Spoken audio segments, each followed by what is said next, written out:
Finally, off on time. Great job, me, I said, standing up from my desk. Working in sales overtime is not uncommon for me, but today, I was determined to leave right on time. Why? Because my favorite actor's starring drama was premiering tonight. I had to watch it live. With that thought, I left the office in high spirits. My husband should be cooking dinner, so I planned to eat and relax before the drama started. Oh, maybe I could enjoy a drink too. At home, I just want to unwind with my husband. Lounging on the sofa and watching TV is the best. I wanted to tell my overly excited self to calm down a bit. If only I could have a glimpse of the future at that moment, things might have turned out differently. My name is Alicia. I am a 27-year-old office worker. My husband Philander and I are in our first year of marriage. We are still in that sweet honeymoon phase. Philander, my college junior, has an innocent smile that I find adorable. He's a bit unreliable but has many friends and a cheerful personality, so being with him is always fun. That's why I married him.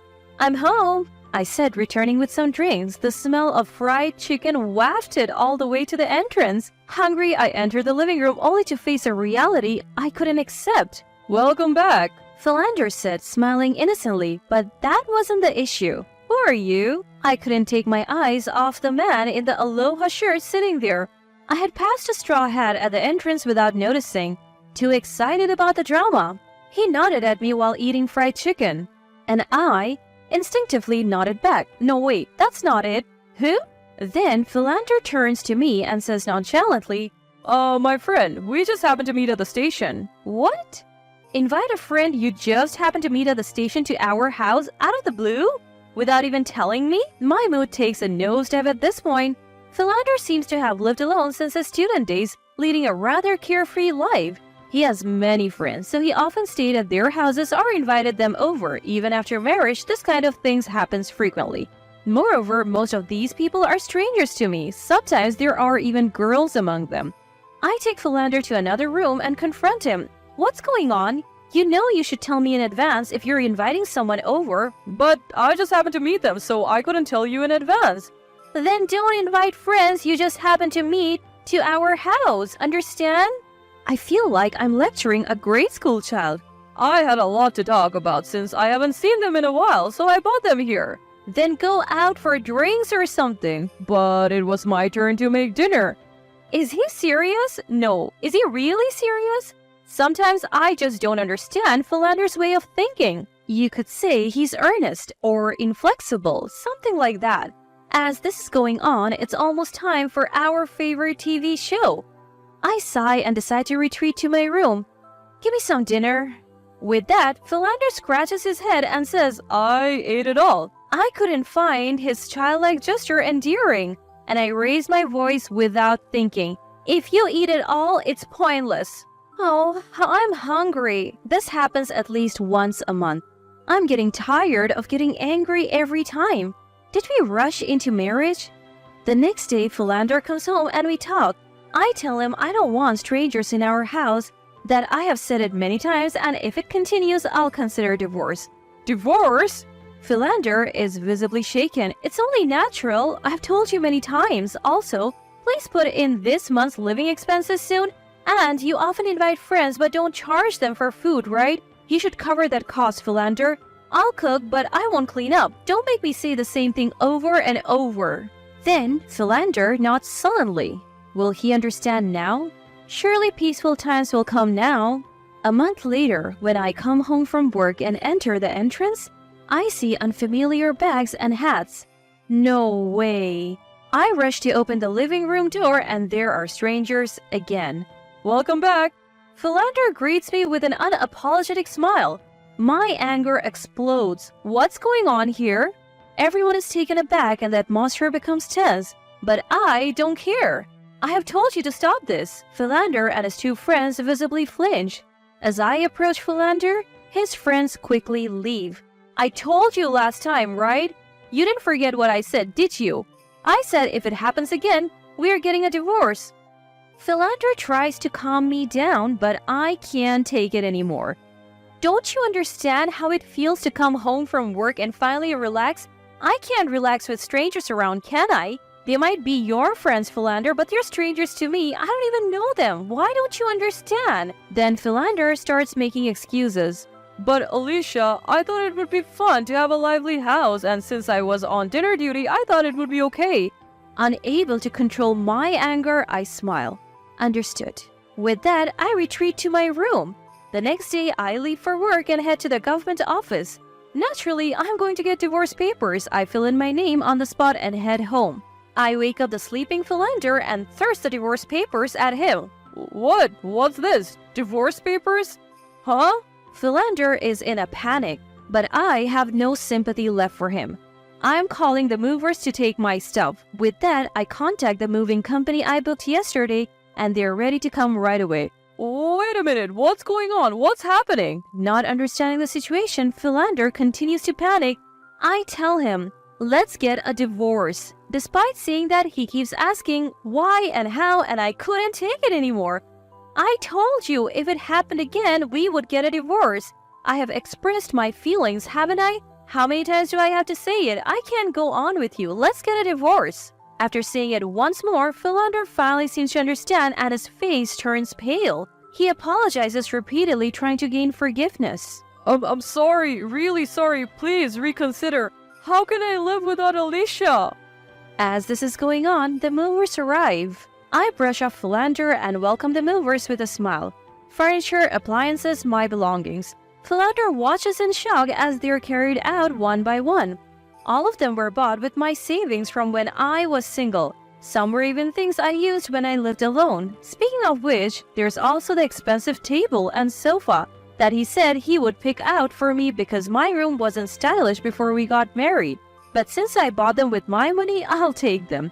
The movers are efficient and the room is quickly cleared. Hey, Alicia, wait! How am I supposed to live? I was a fool to think his helplessness was part of his charm. I feel so pathetic I could cry. I bring over 2 large cardboard boxes. These are the things you used before we got married. You'll be fine with these. I don't need them, so I'm giving them back. Inside are a small rice cooker, frying pan, and pots. Also, I have decided to cancel the lease at the end of the month, so you better leave soon. Philander clings to me as I speak calmly, but I am too angry to bear it any longer. That's how important this space was to me. Why didn't he understand? A promise is a promise. Write this quickly. I forcibly hand a pen to Philander, who is still reluctant to fill out the divorce papers.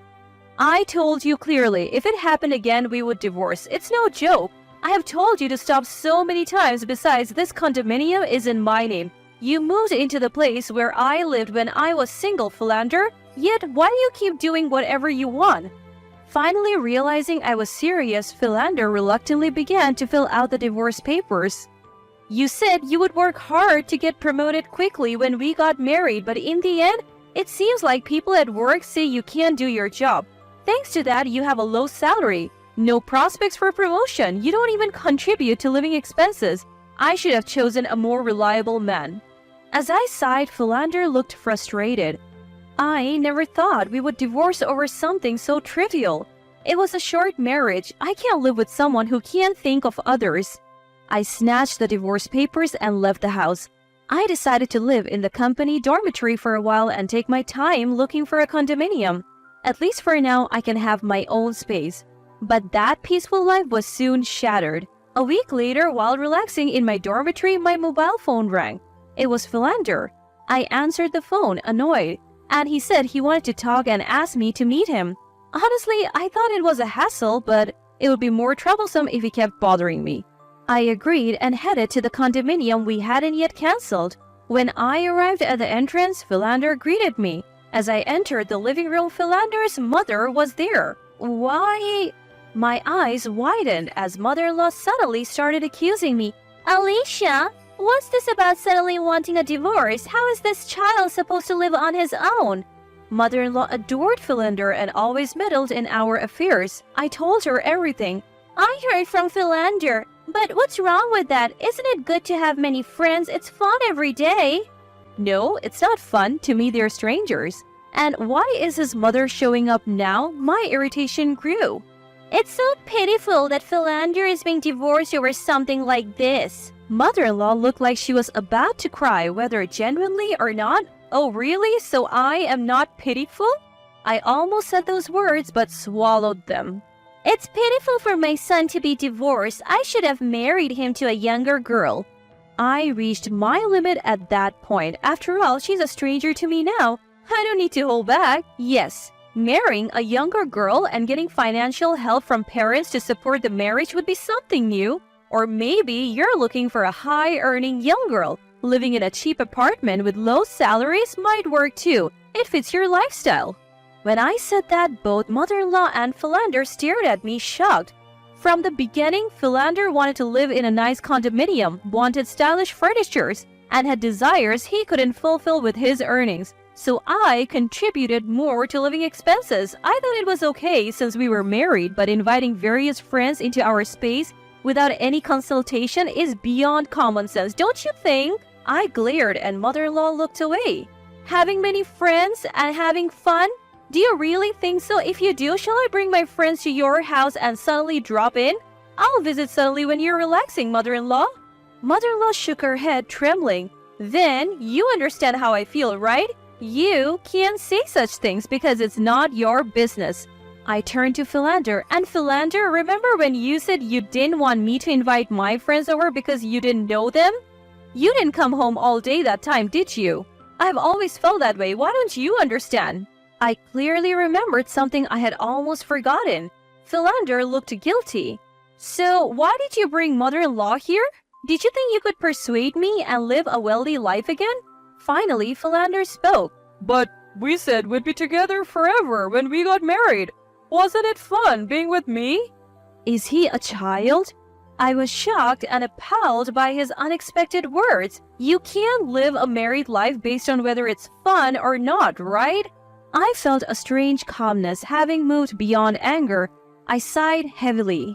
Being with Philander was fun, but there were times when it felt like dealing with a child. I'm not your mother, you know. Grow up a little. Let's be together forever isn't a child's promise. We both have to work hard to live together. That's why I divorced you. Philander had nothing to say. Also, I would like you to pay back some of the living expenses you didn't contribute. As I said this, exasperated mother-in-law looked at Philander. You were supposed to put in living expenses, but you said you spent it on fun lately and didn't put it in. Roughly calculated, it's a total of $200,000.